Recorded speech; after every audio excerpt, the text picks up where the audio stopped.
days ago. There was another hearing today in the Pike County massacre case. It was a preliminary hearing for Billy Wagner. He is one of 6 suspects charged in the murders of 8 members of the Roden family in 2016. Most of today's hearing was spent working on future court dates. It's likely Billy Wagner won't be back in court until May.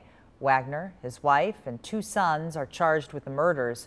2 others, Rita Newcomb and Frederica Wagner, are accused of obstructing justice. A suspect in a Middletown murder is now under arrest. U.S. Marshals say Daniel Fitzgerald is linked to the December shooting of 48-year-old Benny Bearfield. He's charged with complicity to aggravated murder. We are getting our first detailed look at a new way to pay for public schools in Ohio. The plan is meant to address the funding issues the Ohio Supreme Court said were unconstitutional years ago. Supporters of the plan say no school district would get less than it does now, but some would get more. The plan takes into account how much people make in a community as well as local property values. For example, Cincinnati would get about 6% more per student compared to the last school year. Deer Park schools would get 14% more. Lakota would get about 5% more, and Batavia would get nearly 21%. Today, Northern Kentucky University officially welcomed Dr. Ashish Vaidya as the university's 6th president. He actually began his role last summer, but he chose a spring date for the swearing in to allow more time to understand the campus, culture, and the region. Today, he spoke a little bit about why NKU.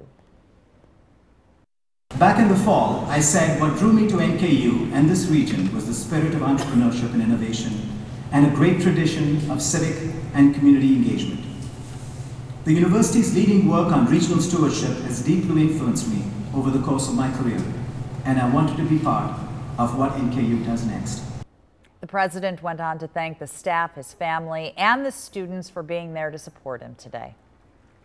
If you didn't know, April is Donate Life Month, when all of us are asked to consider registering as organ and tissue donors. Today, Christ Hospital introduced us to a man whose life was changed because of an organ donor. Todd Kuiper's family has a history of kidney problems. His father received a kidney and his sister died because she was not able to get one on time. His donor lives in Seattle. Grateful and thankful we are that there are people out there that will actually donate and help people like me. In this area alone, more than 600 people are on the list for a kidney. If you want to register to be an organ or a kidney donor, go to donatelife.net. You can also have that designated on your driver's license. Today is National Vietnam Veterans Day. As many of you know, my dad served in Vietnam, one of about the 2.7 million Americans who went to Southeast Asia.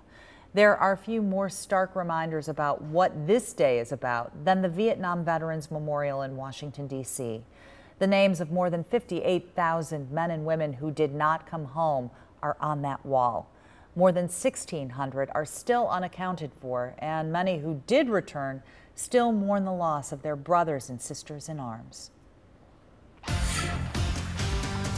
Raising Ohio's gas tax, where the talks stand right now, and the last-minute information on whether lawmakers will make a deadline. We just kept asking ourselves, can you believe it? Can you believe that? Recovered Corvette, decades after it was stolen, an Indiana man gets his wheels back. His reaction when he first got the call.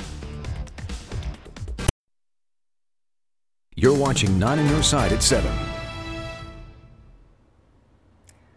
A deal on raising the gasoline tax in Ohio will not be done in time for a deadline this weekend. State law calls for the transportation budget to be complete by the end of March, but lawmakers now say a Senate-House Conference Committee working on a compromise will not return to work until Monday. The House and Governor DeWine have already agreed on an 11-cent increase for gas. DeWine originally asked for an 18-cent increase in gas. The Senate voted for a 6-cent increase. The governor says the increase is needed to cover the cost of repairing crumbling roads and bridges. 44 years ago, someone stole an Indiana man's beloved Corvette. Today, he has it back, and it's in good condition.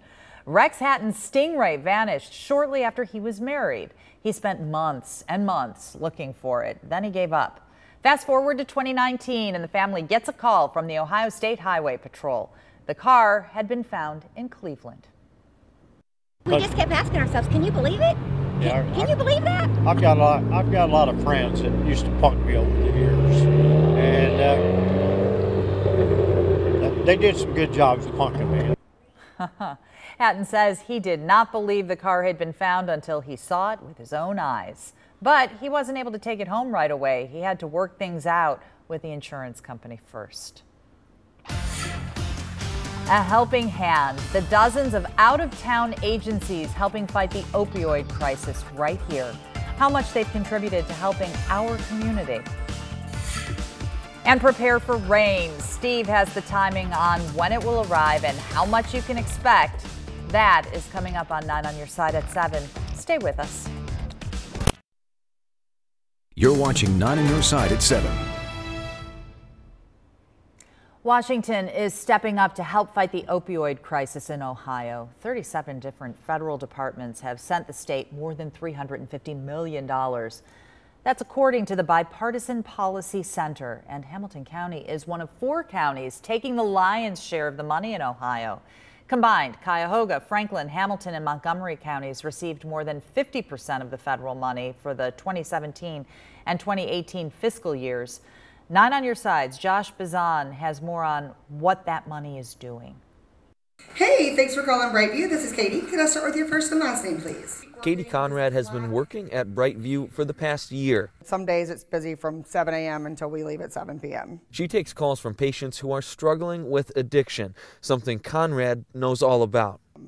I hit rock bottom, honestly. A couple years ago, I woke up in a bedroom and I had my 3 children with me and we were sharing a bed, and my car had been repossessed. Conrad has been clean for 17 months. She abused prescription Adderall, but now has a front row seat for the opioid epidemic that is hitting Hamilton County. There's lots of addiction in Hamilton County. There's also lots of recovery happening in Hamilton County. Newtown's police chief, Tom Synan, is on Hamilton County's heroin coalition. He says one of the biggest hurdles it has to overcome is funding. If we didn't have that federal support, we would be spinning our wheels on the front end. So that federal money is important. According to a new report by the Bipartisan Policy Center, federal funding in Ohio addressing this crisis nearly doubled from 2017 to 18. It went from about $120 million to more than $220 million. You're seeing more money from the federal side, and it definitely helps. We need that support. So locally, where some of the federal money helps us is the quick response team. It paid for a portion of that. Federal funding also helps run the county's engagement center, which serves people who have recently overdosed. Across the state, 85% of all federal money is spent on treatment, recovery, and prevention. In Hamilton County, Josh Bazan, 9 on Your Side.